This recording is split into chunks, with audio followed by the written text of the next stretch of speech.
We've all been there. That tough climb where we wish we had just one more bailout gear. We've got the medium cage derailleur, which accommodates a 30 or 32 tooth cog on the rear cassette, but there's just that one hill that's too tough. So let's talk about gear ratios for a minute.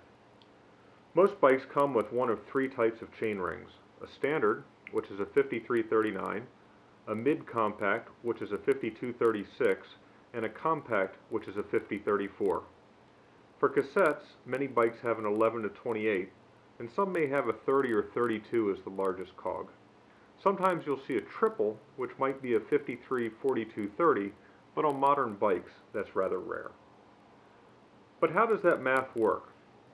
To figure out your ratio, you take the number of teeth on the front chainring that you're in, and divide it by the number of teeth on the cog you're in, and that gives you the ratio. For most bikes with a compact, the lowest gear you get is a 3428, or a 1.21 ratio. That means that you turn the cranks once, and your wheel turns 1.21 times. However, 1.21 is still tough for some climbs. If you're lucky, your derailleur might allow a 30 or a 32 tooth, which would give you a ratio of 1.13 or 1.06 respectively. You could also order a 33 tooth front chainring from Spécialités TA, which would reduce those ratios a little bit more. Let's think a little bit about what we can do. What if you had a 1-to-1 ratio, or better yet, something even lower as a real bailout gear? That would require a 34 or 36 cog in the rear, and without moving to a mountain bike derailleur or a CX derailleur, you're sort of out of luck. And what about your Shimano Di2 or SRAM ETAP? You would need to move back to mechanical shifting to find a shifter with the right pull ratio to match your new rear derailleur. However, for $22 plus shipping, RoadLink by Wolftooth Components solves this need. This piece of machined aluminum goes on your derailleur hanger, and then your derailleur mounts to that. Now, with a mid-cage derailleur, you could have a cassette on the rear with up to a 40-tooth cog. That would give you a ratio of 0.85, meaning that each turn of the crank would only turn the wheel 0.85 revolutions. That one hill that stands between you and a fun bike ride is not so steep anymore.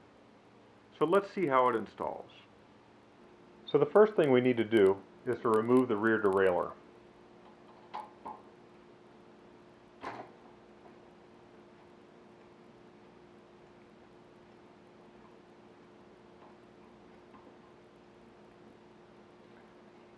And this we can just let hang there. So now we put the RoadLink in place where the derailleur used to go.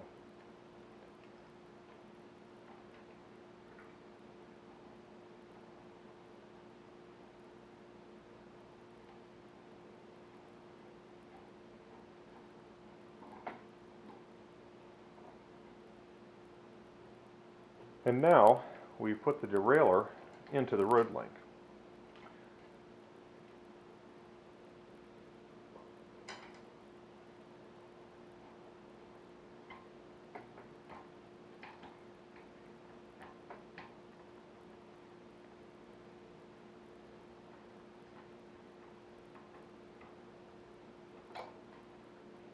And that's all there is to installing the RoadLink.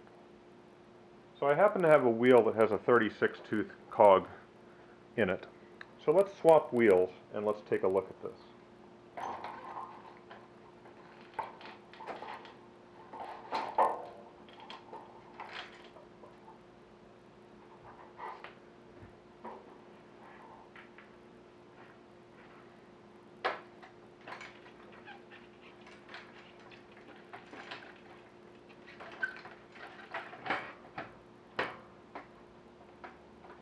Now, you might need to adjust the B screw, which is this screw right here, which pulls the derailleur away from the cassette.